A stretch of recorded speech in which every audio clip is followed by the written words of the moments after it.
I'm Rob Zombie, and you're watching Moshcam. I mean, really the favorite song to play live for me is whatever the audience likes the best. To me, it's all the same.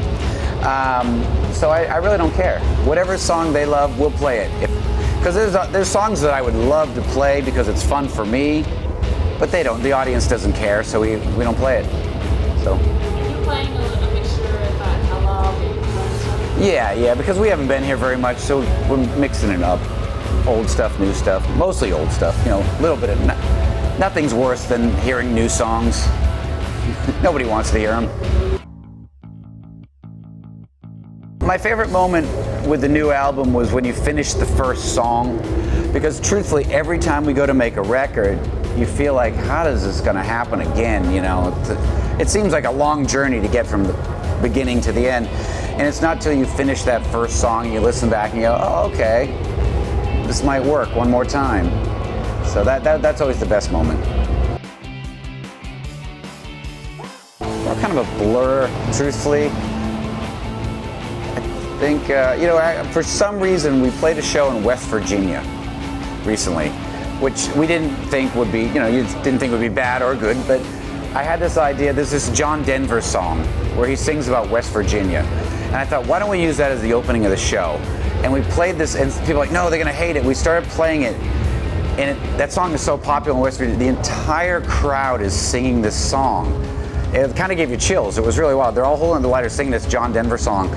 And by the time we went on, they were just insane. For the next hour, the crowd was out of their minds. So that was a pretty memorable night, thanks to John Denver. There has never been a favorite thing someone shouted at me. Usually I shout back, shut the fuck up. I'm trying to work here.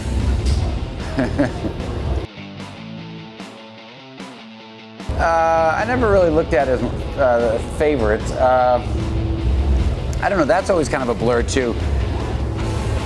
Usually little kids are my favorites. Like, when they come up and they're like, there's always some little kid who's like 4 years old. It's like, and I always have a mohawk too, a 4-year-old with a mohawk. He's like, I love you, Rob Zombie, and he'll start singing some song. That's good. Especially when there's little girls and they're like in kindergarten and they're wearing shirts that say like motherfucker on it. That is the best. Not the older kids, it's the little kids. We're after the young kids. They're gonna live longer than the older fans. I don't know, they're all wrong. I really don't tell anybody anything about myself, so everything I've read is always incorrect. I think the funniest thing is when people say, they'll either say that we sound terrible live, or it sounds too good, it must be lip synced. I'm like, you gotta pick one, you can't have them both. But no, so that's always funny when people say that it's clearly not being on tape. Just give it a listen, you'll know that for sure. Well, many years ago, I realized that whatever you put on your rider, the promoter charges back to you at an inflated rate. So our rider has almost nothing on it. Because, bands are always like, oh, let's ask for all this stuff. I'm like, hey, great. I hope you know that he's charging you $70 for that bottle of Jack Daniels, douchebag. So, there's almost nothing. If you walk in our dressing room, there'll be nothing in there. We're very thrifty. No one ever gave me any advice about anything. I had to learn it all the hard way. Yeah, really, no one ever said anything. I never knew anyone. Before I toured, I never met anyone who had ever been on tour, so no one ever gave me any advice. And I wouldn't have followed it because all the bands that I've known for 20 years that I've toured with, I certainly wouldn't follow any of their advice. They're a lot worse for the wear than I am. I really like the one we did for Living Dead Girl because that was back in the day where there was more money to be made on music videos. And we had based the whole video off a silent film, The Cabinet of Dr. Caligari, and we rebuilt all these sets, these forced perspective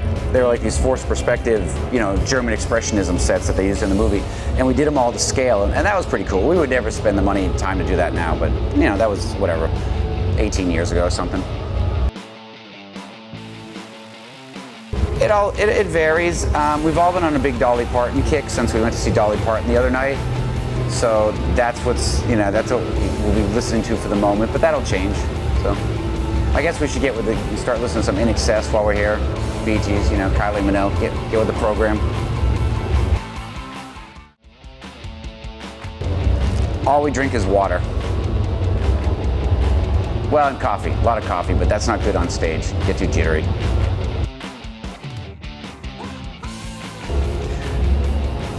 This is not really a favorite story because it's horrifying, but just the first thing that popped into my mind. One time I saw a kid, this is many, many years ago, when people were a little more stage dive crazy, and he jumped off the balcony and hit his head on the barricade and literally smashed his head open.